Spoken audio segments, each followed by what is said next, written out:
أبو وليد محمد بن أحمد الرشد وبدي اللوقر أوغا أفيروس وحوها مسلم أندلسيانا وبوليماثا يشرع يقانا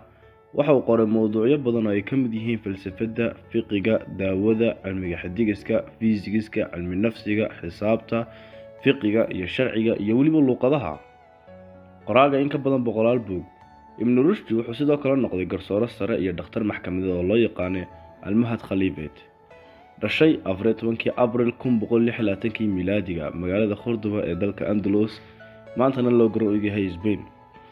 dhintay 12 December 1998 isla marhaantana da'diisu ahayd 22 jir magacyada kale loo yaqaan Abu Walid Maxamed ibn Ahmed Rushdi ayaa kala ahaa tafsiirka era medieval oo ah era Italiana da'da dahabiga ee islaamka iyo sidoo kale gobolka islaamiga dugsiga Aristotelianismka fikirka xusida mudan ayaa ah ee uu lahaa ninkan Ibn Rushdi xiriirka ka dhaxeeya islaamka iyo falsafada iyo istiisinta aqliga iyo waxyiga iyo midnimada aqliga waxa uu ka dhashay qoys garsoorayaal caan ah awgiis waxa uu ahaa garsooraha guud ee magaalada sanadkii 1929 waxa la baray khaliifkii Abu Yaqub Yusuf oo ku qancay aqoontiisa waxaanu noqday macalinkiisii waxaanu xil saaray faalooyin badan oo Averroes ah sanadii 1982 waxa loo magacaabay dhakhtarka maxkamadeed iyo garsooraha sare Cordoba kadib dhimashadii Abu Yusuf 1984 waxa ku sii jiray laanshaha boqornimada ilaa uu ku dhacay sharaf dhac sanadii 1990 waxaana la beegsaday eedeymo kala duwan oo ay badan tahay arrimaha siyaasadda waxaana loo musaafiriyay Lucena oo u dhaweyd waxaanu ku noqday sharaf dhaca boqortooyadiisa waxay ka hor dhimashadiisii 12 December 1990 Averroes wuxuu taageero xooggan u ahaa Aristotelianismka wax kala ma aha qofkii aaminsan aragtida Aristotle wuxuu isku dayay inuu soo celiyo wixii uu haystay barashadii asalka ahayd ee Aristotle waxaanu ka hor yimid dabeecadihii Napoleonismka iyo mufakkiriintii hore muslimiinta sida Abu Nasir al-Farabi iyo Abu Ali al-Hussein oo loo soo gaabin jiray Abu Zina ama Avazinia wuxuu kaloo difaacay raacada falsafada ee dhanka ah leeyaanta culimada fiqiga ashaarada sida Abu Hamid al-Ghazali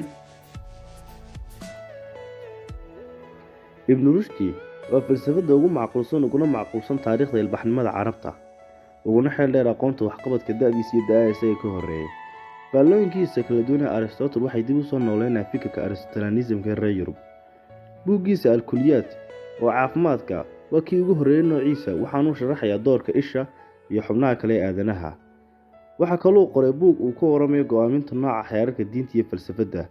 buugani wuxuu isaga ka dhigayaa asalka fikirka ah dhaxalka caqliga Giriigiinta uusan ka hor imanayn diinta Islaamka sababaha loo leeyay Ibn Rushd way kala duwan yihiin haddaba kuwii bartay halgankiisii iyo heerarkooda aqooneed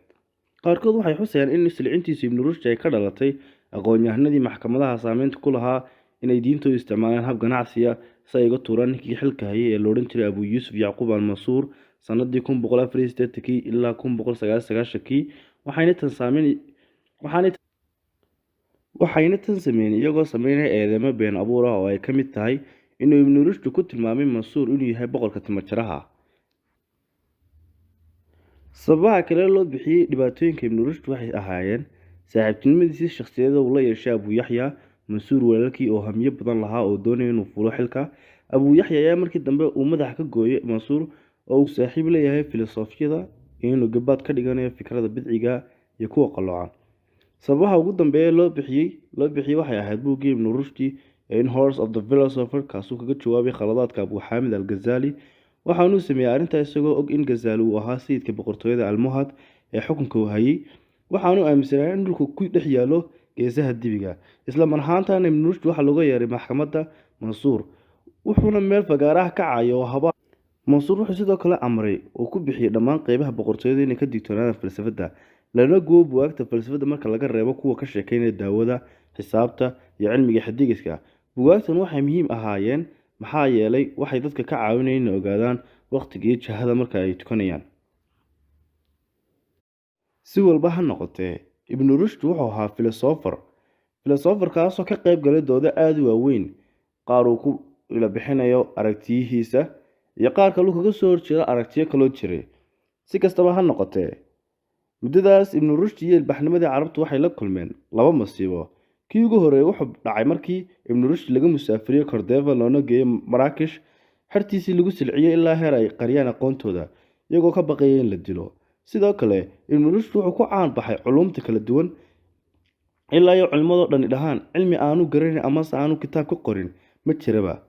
ereyada ku caanka baxay waxaa ka midka ahaa xaqu kama hor imaada ee uu taageeraa.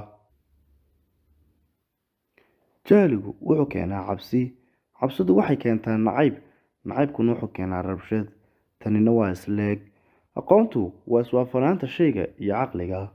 isla maantana barnaamijkeenu intaasu ka egyahay. waxaynu aragti kooban ka bixinay ama si kooban usoo sharaxnay taariikh nololeedka ibnu rushdi.